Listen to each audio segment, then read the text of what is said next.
feet. Cloud isolating against Jones. Cloud gets denied by Jones. Kept it alive for Sykes, who ties it. All right, just in case you missed last night's game, it was a great game to watch. If you're just a neutral fan, if you are a New York Liberty fan, you are ecstatic with the way things turned out. If you're a Washington Mystics fan, I don't know, because the play you just watched was one of the few things that the Washington Mystics did really well late in the game. That was great penetration by Cloud and great intelligence to kick that ball out, just miss her shot and then knock it right out to Brittany Sykes for a 3-pointer. Beautiful. But it got real ugly after that. Let's talk about it.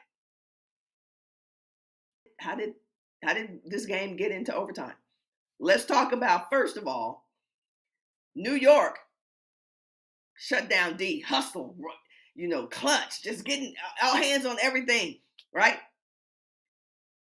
Sabrina Ionescu, this is where I'm going to take you, and you should watch the game, because I don't want this to be a really long video. Sabrina Ionescu misses. Okay, let's time out. Right, y'all bear with me on this because I'm still excited about it. It's the morning after. Let's talk about Sabrina Ionescu gets fouled. When she goes to the free throw line, we know, everybody in America truly believe Sabrina Ionescu is going to make that first free throw. She misses. Then she misses the second. In what world do you live in where Sabrina Ionescu misses 2 free throws in a row? Exactly, family. That was my point.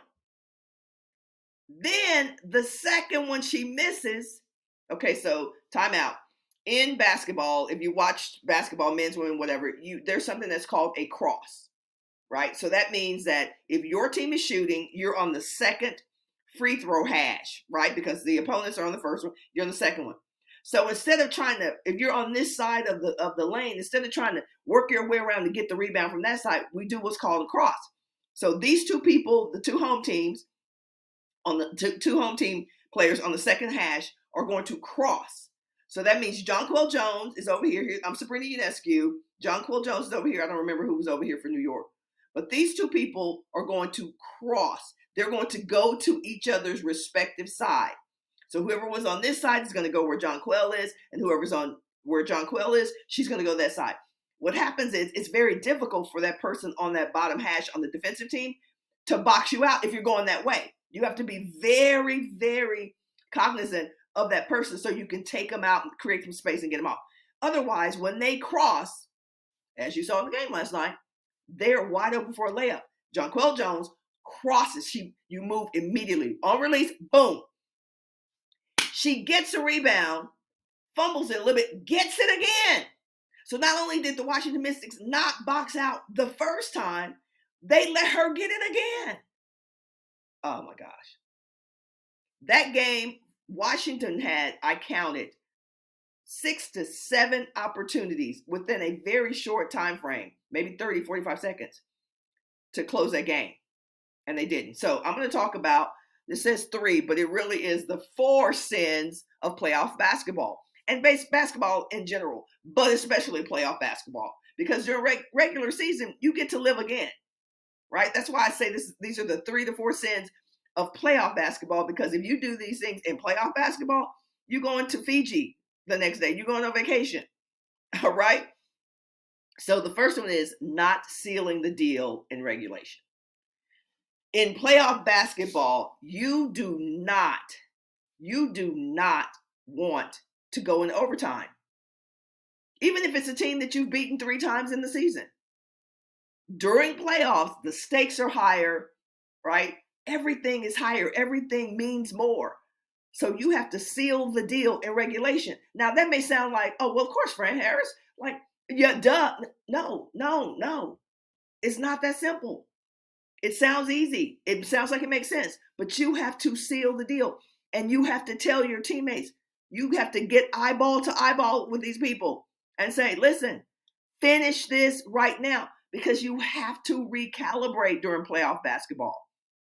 All right. I could do a whole video just on the mentality and the things you have to do, the little things you have to do during playoff basketball that maybe you wouldn't do during the season. All right. So number one, not sealing the deal in regulation. Number two, not boxing out, and then not boxing out on the rebox out. Will kill you. Raise your hand right now. Talk in the comments. Tell me about a time where you literally could have thrown your television out the window because somebody didn't box out. We all have, right? You have to box out. If you haven't boxed out all game, if you haven't boxed out all season, during playoff basketball, you have to box out in critical moments. So not only did the Washington Mystics not box out the first time on that free throw by Ionescu, then they didn't find when the shot went up. They didn't turn around and check it the second time. Will kill you every time. I've seen many hearts broken on offensive rebounding.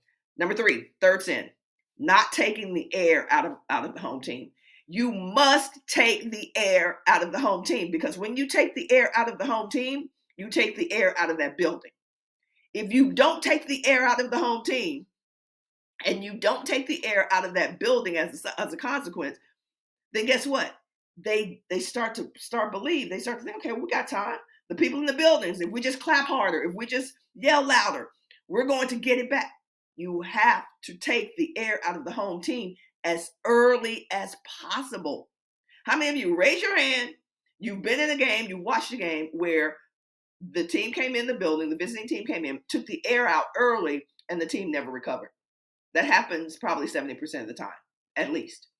So you have to be intentional about taking the air out of the team early.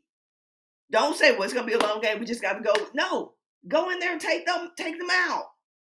And then the fourth thing is not communicating with teammates on plays. That last play, if you watch the game, that last play where, I don't know who threw the ball in for Washington, but like, even after the coach said, okay, this is what you're doing, A's going to get the ball, blah, blah, blah. Like, the play was clear. I knew exactly what was going to happen, but so did New York, because if you look at the players on the team for Washington, who's the better three-point shooter? Who do you want the ball, who do you want the ball to go to? You wanted to go to Ariel Atkins. You wanted to possibly go to Elena Delle Donne, but she wasn't. They were triple teaming her, double teaming her. She wasn't going to get it off. She's not quick to get by anybody. So Ariel made sense. Okay, so, but also you need a backup, because they had time. They had time to do, okay, if Ariel's not open, here's our counter to that. But the thing is, when your coach gives you the play, you can't just be like, yeah, okay, I got you. What you do when you leave the huddle is you go to your teammates. You go to your teammates and you go, okay, you literally refresh what the coach just said. Okay, this is what we're doing. All right, make sure you come to the ball. I can't tell you how critical those conversations are. And if you don't have them, guess what happens? Well, you saw what happens. You saw what happens. So there were little bitty details that the Washington Mystics just missed. They missed details. That game should have gone to a third game. If Washington buttons up the little things, takes care of the intangibles, that game goes to game 3 without question. Shout out, congratulations to the New York Liberty for taking care of business at the house. That's what you're supposed to do. And they did it very well. Stuck together. Everybody did their part. It was beautiful to see from their vantage point. Absolutely amazing to watch that. All right, so that's it for this game. Washington Mystics, good season. We'll see y'all next year. New York Liberty will take on the winner of the Minnesota-Connecticut Sun game, which is in a game 3 situation, which should be amazing. That game is going to the Lynx at the Target Center. All right, and then, of course, I didn't even talk about the Dallas Wings. I'm going to do a whole video about the Dallas Wings. I'll just say a real quick sign off on this because the video is getting kind of long. Dallas Wings took care of business at the house at College Park in Arlington, Texas last night. We'll talk about them in another video. Y'all have a good day, and we'll talk to you soon.